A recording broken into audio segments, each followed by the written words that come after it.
समस्त जिमीकंद, सूरन, ओल के नाम से जाना जाने वाला हमारे एक किसान भाई जो काफ़ी लंबे दिनों से जिमीकंद की खेती करते चले आए हैं, विभिन्न क्षेत्रों में विभिन्न नामों से, अलग अलग नामों से जाना जाने वाला हमारे किसान भाई आज बताएंगे कि जिमीकंद में क्या लागत आती है, क्या मुनाफा होता है और कौन कौन सी रासायनिक खाद का प्रयोग किया जाता है। और हमारे किसान भाई जिमीकंद की बिजाई से लेकर के और आज जिमीकंद की फसल इनकी पूरी लगभग पक चुकी है, निरंतर बेसिक जानकारी देते चले आए हैं। और आज फिर बताएंगे हमारे किसान भाई कि जिमीकंद की बिजाई जो है कब से स्टार्ट कर देनी चाहिए और बिजाई करते वक्त कौन कौन सी सावधानियों का प्रयोग करना चाहिए कि जिस प्रकार हमारे किसान भाई का जिमीकंद ज़बरदस्त उत्पादन हुआ है उसी प्रकार अन्य किसान भाइयों का भी उत्पादन हो। किसान भाई पहले आप अपना परिचय बता दीजिए। मेरा नाम माधव राज, ग्राम खरहारा से हूँ। अच्छा।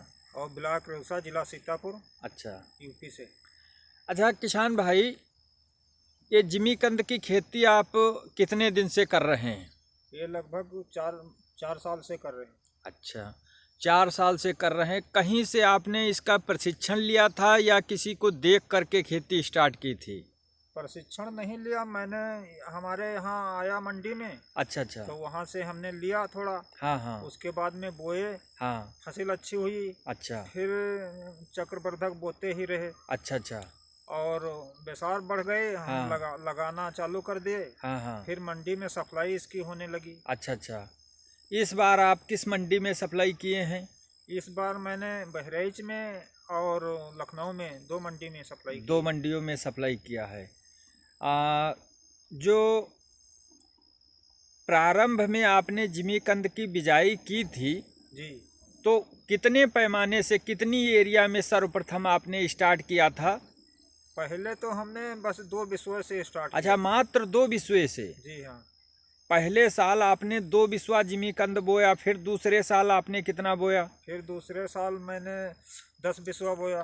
फिर तीसरे साल और एरिया बढ़ाया। आज आपका ये पूरा प्लाट लगा हुआ है। हाँ। आज ये पूरा प्लाट है और जिसमें आधा आपने जिमीकंद खोद कर और उसकी सप्लाई कर दिए हैं। हाँ जी, तो जो सप्लाई किए हैं तो क्या रेट में आपका जिमीकंद गया है? जिमीकंद की बाजार तो किन बढ़िया रही। अच्छा। ये 2500 से 2700, 2800, 3000 ये बिका है। 6000 रुपये प्रति कुंटल। अच्छा। थोक भाव तक। अच्छा, 6000 रुपये प्रति कुंटल। 6000 रुपये कब रहा? ये लास्ट वह है धनतेरस तक रहा। अच्छा, 6000 रुपये में। जी हाँ। आपका जो जिमीकंद खुद कर मार्केट गया वो क्या रेट रहा? हमारा तो 2500 से और 3000 तक बिका। आपका 2500 से 3000 और बाद में बता रहे हैं आप कि 6000 रुपये आया रेट। 6000 रुपये तक मंडी। अच्छा। तो आप मूल बात पर किसान भाइयों को आप बताएंगे कि जिमीकंद की बिजाई जो बोने का समय होता है वह सर्वश्रेष्ठ समय कौन सा होता है? ये शुरू फरवरी से और फरवरी भर और फिर अगला माह तक बोया जाता है। अच्छा, फरवरी से और मार्च तक। अच्छा। हाँ, अप्रैल तक अगर रहा खुहा हो तो अप्रैल तक भी बोया जाता है। अच्छा। तो जब हम जिमीकंद की बिजाई करेंगे तो उसमें सबसे पहले लागत वाली समस्या आती है। तो 1 बीघे में जिमीकंद का बीज कितना पड़ जाएगा? ये 7 से 8 कुंटल तक अच्छा। तो 7 से 8 कुंटल अगर बीज पड़ेगा तो 7 से 8 कुंटल बीज कितने का पड़ जाएगा अनुमानित? एक किसान भाई जैसे जानकारी लें। वैसे तो मंडी के रेट पर निर्भर करता है। हाँ, लेकिन जो पिछली बार रेट रहा, तो वो बीज का क्या रेट रहा? पिछली बार 3000 का बिका था, 3500 का बिका। अच्छा, तो मान लो 7 कुंटल अगर बीज कोई डाल रहा है और अगर 3000 रुपये का रेट रहा तो 7 रुक 21,000 रुपये का उसका बीज हो गया। हाँ जी। और कुछ जोताई करवाने का, हाँ, मेंटेन करवाने का हुआ।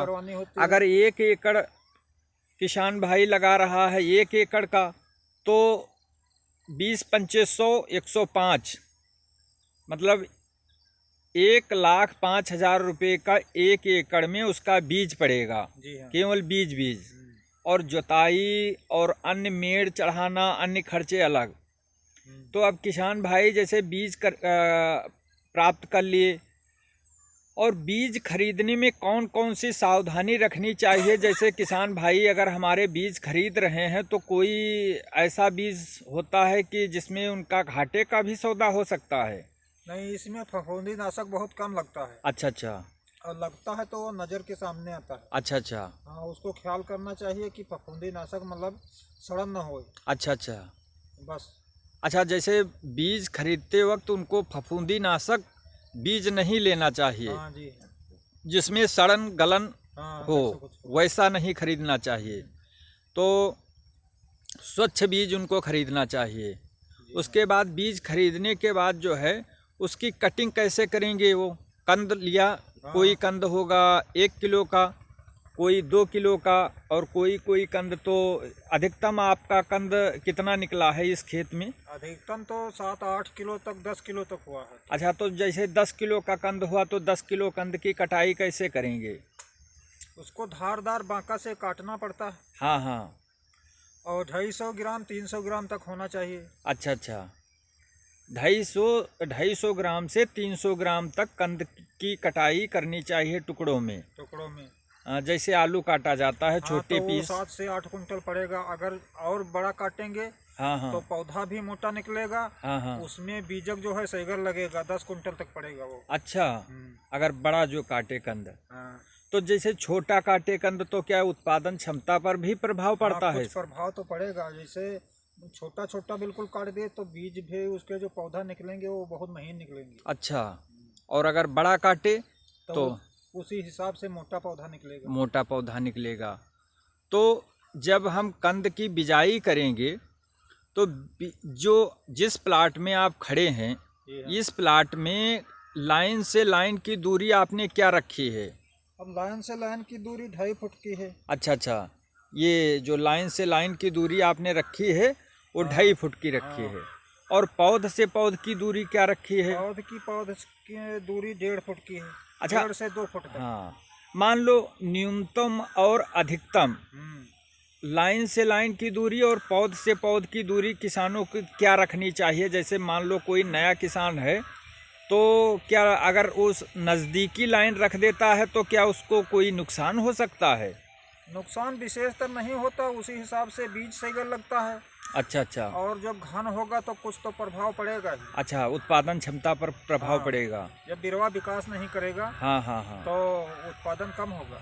अच्छा, सबसे सुपर लाइन की दूरी कितनी रखनी चाहिए? सबसे अच्छी लाइन की दूरी और पौध की दूरी, जिससे कि उत्पादन क्षमता पर प्रभाव ना पड़े और कोई फंगस भी ना अटैक करे। अब ये 2 फुट से नीचे नहीं होना चाहिए, वैसे 2.5 फुट की बढ़िया होती है। अच्छा, 2.5 फुट की दूरी। लाइन से लाइन की दूरी। हाँ। और 2 फुट की पौधा से पौधा की दूरी। अच्छा, पौध से पौध की दूरी 2 फुट और लाइन से लाइन की दूरी 2.5 फुट। जी हाँ। तो जो ये मिट्टी उठाते हैं आप बीज मेड़ की, तो इसी में की मिट्टी उठा करके चढ़ा देते हैं या कहीं दूसरी प्रकार से इसका? नहीं, इसी में की मिट्टी बो दिए। हाँ। और उसके बाद में मिट्टी फड़वा से लाइन से चढ़ा दिए। अच्छा, दोनों तरफ से। हाँ। और मेड़ बांध दिए। हाँ। बस पलाई जो होती है, पैरा वगैरह, उसको ढक दिए, बस छुट्टी। अच्छा, कंद जब रखते हैं जी हाँ, तो टुकड़ा जब रखते हैं तो थोड़ा उसको गहराई से रखते हैं या जमीन के समतल से रखते चले जाते हैं? अगर जो पानी की आवश्यकता कम होती है वहाँ पर तो कुछ गहराई से रखते हैं। अच्छा, 2-3 इंच में। हाँ। और जहाँ पानी की मात्रा बराबर मिलती है, अच्छा, तो वहाँ पर ऊपर रख देते हैं और फिर उसकी पटाई कर देते हैं। अच्छा। तो पहले मेन बात यह है कि मान लो जहाँ पर नमी कम है जी हाँ, तो वहाँ पर क्या करेंगे, उसको थोड़ा हल्का वो गहराई से रख देंगे जी। और जहाँ नमी पर्याप्त है वहाँ समतल रखते चले जाएंगे, उसके बाद मिट्टी चढ़ा देंगे जी हाँ। तो मिट्टी जो है अनुमानित कितनी चढ़ाएंगे जो सबसे अच्छा रहेगा? मिट्टी लगभग 1.25 फुट की जरूर चढ़ेगी। अच्छा। हाँ। पौन फुट 1 फुट, हाँ, 1 फुट से 1 फुट तक हाँ मिट्टी ऊंच होना चाहिए, मिट्टी चढ़ानी चाहिए। अच्छा, मिट्टी चढ़ाने का तात्पर्य क्या है कि मिट्टी चढ़ाने से हमको क्या लाभ होगा? मिट्टी चढ़ाने से जो है वो नाली पोल होती है। हाँ हाँ। पौधा जहाँ रखा जाता है वो पोल रहता है। हाँ। फिर जब पलाई झाँप दिए तो मिट्टी बरसात में बैठती नहीं। अच्छा अच्छा।